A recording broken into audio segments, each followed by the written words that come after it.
History civics में इतनी सारी डेट्स हैं, मुझसे ये याद नहीं होंगी। तो फिर एक बुकलेट बना लो जिसमें सारी हिस्ट्री सिविक्स की इंपॉर्टेंट डेट्स लिख लो। हिस्ट्री के 15 चैप्टर्स प्लस सिविक्स के 5 चैप्टर्स, 20 चैप्टर्स। नहीं, थ्योरी तो मुझसे नहीं होगी। तो फिर हिस्ट्री के चैप्टर्स को स्टोरी वाइज पढ़ो एंड सिविक्स में सिलेक्टिव स्टडी करो। Every problem has a solution, and the only solution to ace your class 10 ICSE board exam is my channel Rock with HG, where I have made more than 15 videos for class 10 ICSE preparation tips and tricks. So guys, do subscribe to my channel, like this video and share it with your friends ताकि उनकी मदद हो जाए। Firstly, I will introduce myself. My name is Samiksha.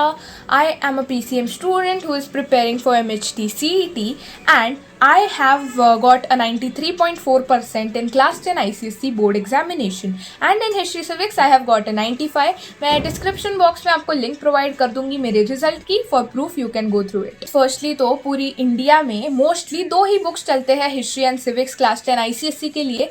First तो ये total history civics की book जो हमें हमारी स्कूल ने दी थी, एंड दूसरी एक चलती है एपीसी। अगर आपके पास इन दोनों में से कौन सी भी एक है, it's more than enough for you. To be honest, history civics के लिए कोई भी रेफरेंस बुक की ज़रूरत नहीं है। ये मेरे पर्सनल एक्सपीरियंस से मैं बता रही हूँ, क्योंकि आपके पास जो भी टेक्स्ट बुक है हिस्ट्री सिविक्स के लिए, उसको देखो, मैं आपको सीरीज बताती हूँ कैसे पढ़ना है। सबसे पहले आपको क्या करना है, देखने हैं वन शॉट लेक्चर्स। अब वन शॉट लेक्चर्स मैंने पर्सनली सर तरुण रूपानी के देखे थे। अगर आपको आईसीसी वाला में कुणाल सर के लेक्चर्स भी पसंद है तो आप उनके साथ भी जा सकते हो। अब वन शॉट देखने के बाद आपको बुक खोलना है, जो चैप्टर आपको पढ़ना है अगर वो बहुत बड़ा है तो उसको 2 पार्ट्स में डिवाइड कर दो। अगर वो छोटा है, नॉर्मल लेंथ है, तो आपको एक ही बार में उसको कंप्लीट करना है। अब अगर बड़ा चैप्टर है तो उसको 2 पार्ट्स में डिवाइड करने के बाद आपको 1 घंटा कंसिस्टेंटली बैठना है। आपको जितना आपने पार्ट डिसाइड किया है उतना पढ़ना है, एंड फिर ही आपको जगह से उठना है। आपको ऐसे गोल्स बनाने की, इतना जब तक मैं कंप्लीट नहीं करता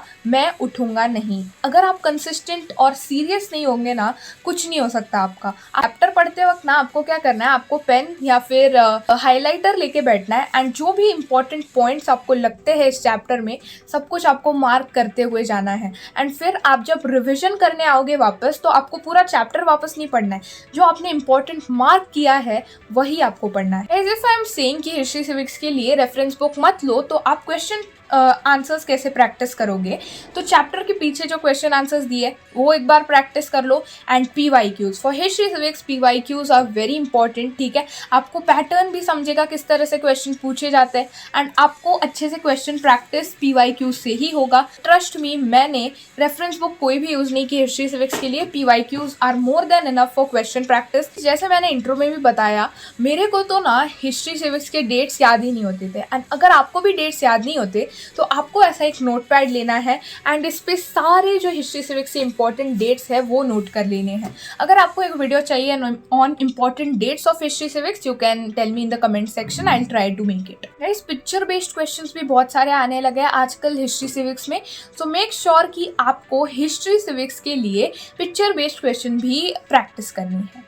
हिस्ट्री सिविक्स के पेपर के एमसीक्यूज अगर आपको एस करने हैं, then you have to read the chapter very thoroughly. ठीक है, क्योंकि चैप्टर के बीच में से एमसीक्यूज पूछे जाते हैं, तो अगर आप चैप्टर अच्छे से पढ़ोगे, एमसीक्यू आपको आराम से आ जाएगा। पर्सनली हिस्ट्री मुझे बहुत अच्छा लगता था, मुझे इंटरेस्ट आता था हिस्ट्री पढ़ने में, एंड डेली आपको क्या करना है, alternate days history, civics and geography को देना है। अगर आप आज हिस्ट्री कर रहे हो, कल आपको करना है ज्योग्राफी, फिर तीसरे दिन आप सिविक्स कर सकते हो। अब सिविक्स का सिलेबस छोटा सा है, तो सिविक्स को आप अपने हिसाब से एडजस्ट कर सकते हो।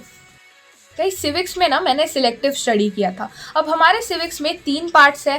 फर्स्ट है लेजिस्लेचर, सेकंड है एग्जीक्यूटिव, एंड थर्ड है जुडिशियरी। अब जुडिशियरी वाले जो पार्ट है ना, मैंने सिर्फ और सिर्फ एमसीक्यूज के लिए किया था। मैंने इतना सीरियसली नहीं किया था उस पार्ट को। बहुत लोग कहते हैं ईजी है, पर मुझे ज़्यादा प्रेसिडेंट एंड प्राइम मिनिस्टर वाला पार्ट ईजी लगता था, तो मैंने लेजिस्लेचर और एग्जीक्यूटिव बहुत अच्छे से किया था। So believe me, you can also go with selective study. वो थोड़ा सा रिस्की होता है, पर अगर आपको मन नहीं ही करता, आपको बिल्कुल पसंद ही नहीं है सिविक्स, तो you can go with selective study. Guys history में ना सिलेबस वाइज पढ़ना बहुत इंपॉर्टेंट है। अब चैप्टर के स्टार्टिंग में आपको छोटा सा डब्बा दिया होता है, उसमें आपको पूरा सिलेबस लिखा रहता है, तो सिलेबस के बाहर कोई क्वेश्चन नहीं आने वाला होता है। तो भी मैं देख रही हूँ कि जो सिलेबस में नहीं है वो भी लोग पढ़े जा रहे हैं, तो कोई ज़रूरत नहीं है टाइम वेस्ट करने की। पहले ही ICSE का सिलेबस वास्ट है, so don't waste time in बगैर फालतू की चीज़ें, only stick to your syllabus.